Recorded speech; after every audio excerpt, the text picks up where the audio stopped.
Qual seria a grande marca distintiva do pensamento moderno que tornaria possível rastrear seus vestígios na cultura contemporânea? Muito boa pergunta. Ela, de certa maneira, é uma pergunta fundacional, né? Assim, dá um ponto de fundação para a gente que é típico desse mês. Os comentadores não são unânimes em identificar esse ponto. Claro, né? Isso aí é quase que unanimidade, não ser unânime numa reconstrução histórica.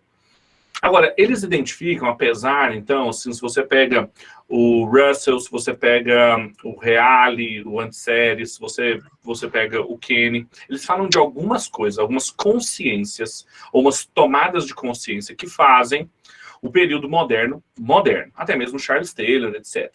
Uma delas, e talvez a mais distintiva de todas, é a ideia do humanismo. Tá certo que o humanismo, ele não é uma exclusividade da modernidade, ou seja, ter o ser humano no centro, ter o ser humano como a medida de todas as coisas. Essa, inclusive, é uma frase do Protágoras, um sofista. O homem é a medida de todas as coisas. A gente pode, inclusive, colocar isso como uma espécie de humanismo. O epicurismo era um humanismo, o estoicismo era uma espécie de humanismo. Agora, quando a gente fala de um humanismo com H maiúsculo, seja ele cristão ou não, porque a gente também tem que distinguir essas duas coisas, nós estamos falando de um período em que, e aí o Charles Taylor, eu concordo com ele, não existia ou tornou-se o principal projeto de um período de tempo o florescimento do ser humano.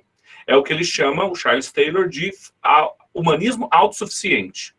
Então, os projetos de missões da cristandade, os projetos nacionalistas, os projetos econômicos, eles foram dando lugar a um projeto, que é o florescimento humano. E esse projeto, esse humanismo, ele tem suas raízes, claro, muito antes. A Faculdade de Humanidades já começara a cultivá-lo até que ele florescesse. Um interesse na formação humana, no florescimento humano, principalmente através das humanidades, ou seja, das artes, da literatura. Eminentemente, quando a gente fala de renascimento, e essa é uma das segundas características, a gente fala de renascimento, a gente está falando eminentemente na arte.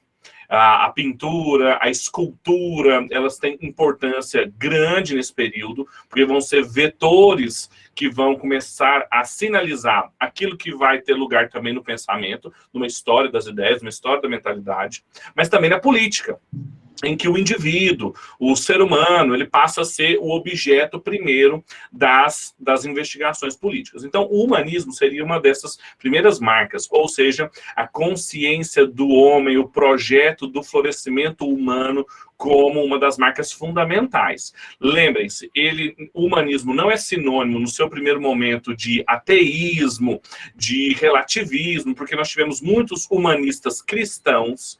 Os primeiros filósofos humanistas, eles eram humanistas cristãos, eles ainda tinham um background, eles ainda tinham interesses de operar dentro dos jogos de linguagem típicos da cristandade. E haja vista, por exemplo, as esculturas, as pinturas, que, por exemplo, eram feitas com feições gregas e da recuperação do mundo antigo, mas em passagens bíblicas, por exemplo. Ou os heróis bíblicos, por exemplo, feitos à imagem dos heróis pagãos. Michelangelo, por exemplo, fazendo Davi como um herói grego, e não eminentemente como um semita, na fisionomia de um semita. Então, isso fica evidente nas artes, e, claro, vai ficar também evidente na literatura e também na filosofia. Então, o humanismo, seja ele cristão ou não. Uma segunda característica é o que foi chamado de renascimento, é esse interesse de uma redescoberta das fontes, ou seja, um estudo dos autores em suas leituras tradicionais, em suas fontes elas mesmas. E ler o Aristóteles no grego, o Platão no grego, ler os romanos em latim, o latim de Roma e não o latim da Idade Média, essa ideia de ir rumo às fontes que está presente, por exemplo, na leitura bíblica, em se traduzir a Bíblia também nas suas línguas originais. É curiosa a história, por exemplo, de Erasmo de Roterdã, que queria fazer uma versão melhor da Vulgata, então ele queria fazer uma versão melhor em latim da Bíblia, e ele colocou como anexo uma versão do Novo Testamento em grego. E ficou muito mais famosa a sua tradução do grego do que do latim, porque estavam cansados de conhecer e de operar dentro do latim e queriam ver exatamente como era o grego, mesmo não sendo das melhores fontes do grego. O texto do Erasmo, ele ficou bem conhecido nessa época, ajudou, por exemplo, Lutero na tradução do Novo Testamento para o alemão, e outras tentativas, como Tyndale, em outro projeto um pouco anterior, para o inglês. Então, essa ideia de ir rumo às fontes, um renascimento do interesse. É claro que o Aristóteles já era estudado, é claro que o Platão já era estudado, mas houve redescobertas desse texto e a redescoberta desse texto nas suas línguas originais, o interesse desses textos nas suas línguas originais. Um dado aqui interessante, eu encerro para ver se o Fred e o Douglas também não querem falar mais, mas um dado muito interessante é que, da mesma forma que um concílio da igreja, lá atrás, que nós vimos em Nicéia, fez com que os teólogos e os bispos e os pastores da igreja, que tinham sido excomungados, não tivessem outra profissão que não traduzir os textos. Um dos historiadores da filosofia, agora vocês não me apertem para eu lembrar quem foi, acho que foi o Reale, mas não tenho certeza, vai dizer que um dos fatores com que muitas pessoas passaram a traduzir os textos para o próprio grego, para o hebraico, e depois, claro, que também as traduções dos próprios filósofos e também da Bíblia, foi o fato do cisma da igreja oriental com a igreja ocidental.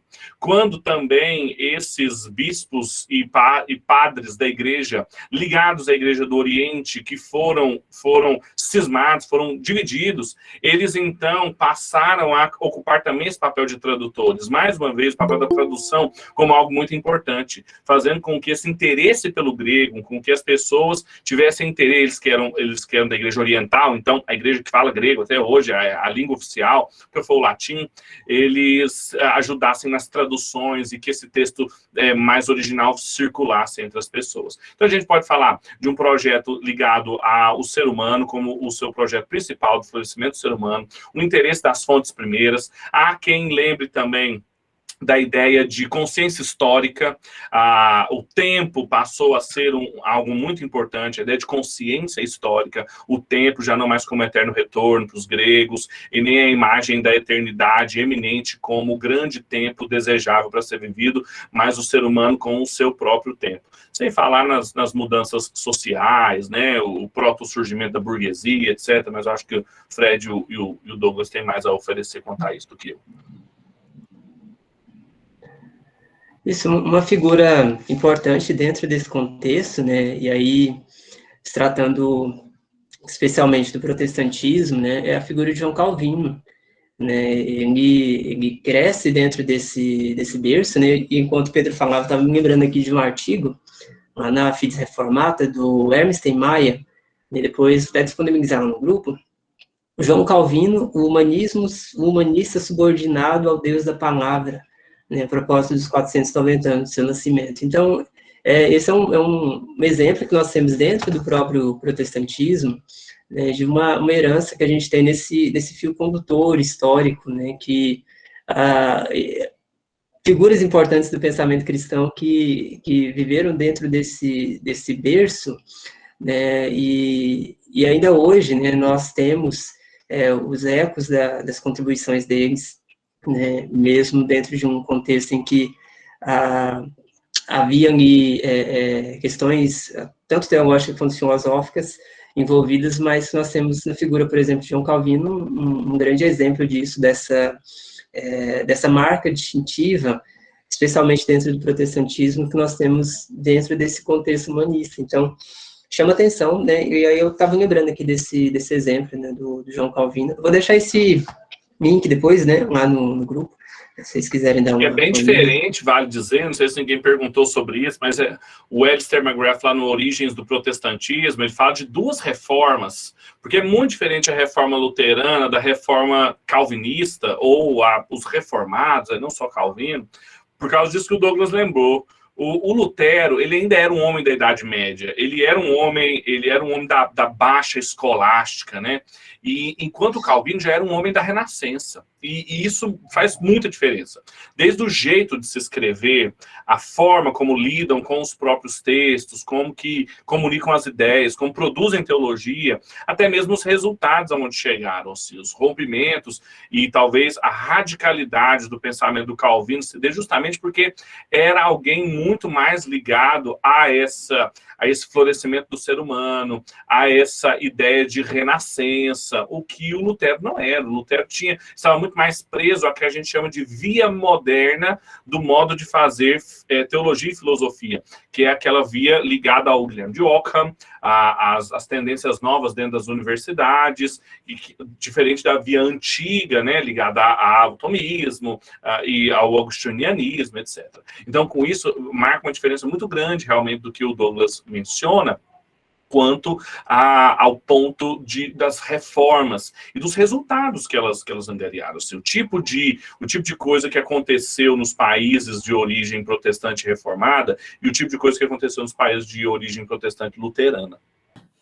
Esse ponto aí que o Pedro resgatou aí, que o Douglas falou, né, da formação mesmo, né, a educação que Lutero e Calvino tiveram foram bem diferentes mesmo, né? Então, toda a formação de João Calvino foi dentro de uma universidade já completamente um pensamento moderno, né, humanista. A sua formação primeiro foi, digamos assim, como dentro um pensamento assim jurídico, né, digamos, mas ele leu, por exemplo, Cícero, né, não mediado pelo aristotelismo tomista, né? Ele já leu a Ética de Cícero já a partir do viés moderno. Então, a formação dele tem uma origem já humanista moderna e portanto, já assim, num outro tempo não é esse período histórico que a gente aprofundou, por exemplo, nesse mês, né? E talvez isso seja um dos motivos do porquê também ele pôde dar respostas muito diferentes para a maneira como ele concebia, por exemplo, a relação entre revelação geral e revelação especial, né, que tem a ver com um outro paradigma de pensar a relação entre filosofia e teologia, né, e por que ele fez teologia, por exemplo, a partir da sua redescoberta própria do Evangelho, né, e porque ele já tinha o problema de pensar o papel e a função da filosofia, já era, isso não era mais um problema para ele, porque a filosofia já era a filosofia humanista, não tinha mais todo esse imbróglio, digamos assim, que tem, por exemplo, no século XII, no século XIII, né? Então ele já está dando respostas ao pensamento moderno que nasceu dentro desse imbróglio aí no século XIII, propriamente dito.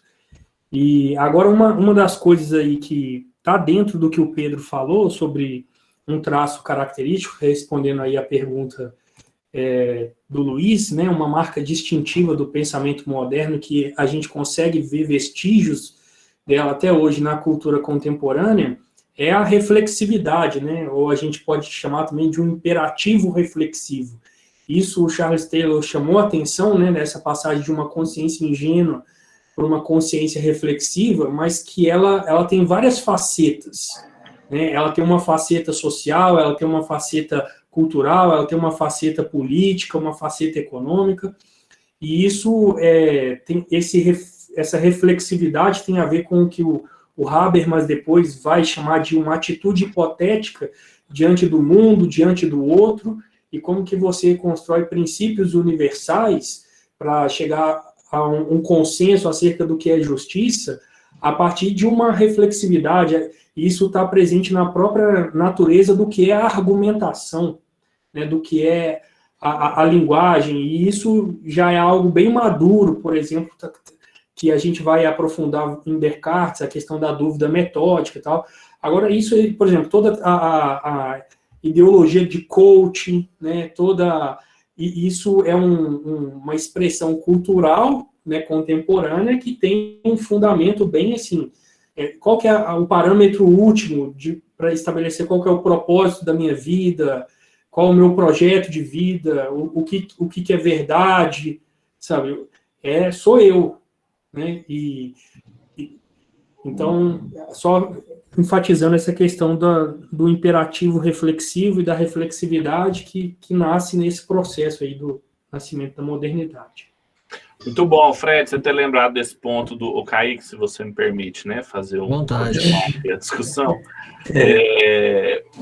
Esse ponto do Charles Taylor, porque eu estou numa relação de amor e ódio, né, com o Charles Taylor, assim, estou achando muito bom o livro, mas eu não estou gostando, assim, de onde que ele tira essas hipóteses, né, eu não concordo com ele, eu acho, assim, porque ele joga tudo na conta da reforma protestante, né, diz que foi a reforma que criou esse ceticismo, foi a reforma que ajudou nesse processo reflexivo, que, claro, tem pontos positivos e negativos, né, toda a racionalidade, etc., mas também todo o questionamento do que poderia ser uma estrutura tácita, né, da fé cristã, etc. Agora, independentemente desse ponto dele, uma coisa que é fato, que ele fala, que me parece interessante a gente prestar atenção, é que isso já acontecia, e eu acho que esse é o erro do Charles Taylor, mas eu tenho que ler mais, eu estou lendo, mas eu tenho que ler mais.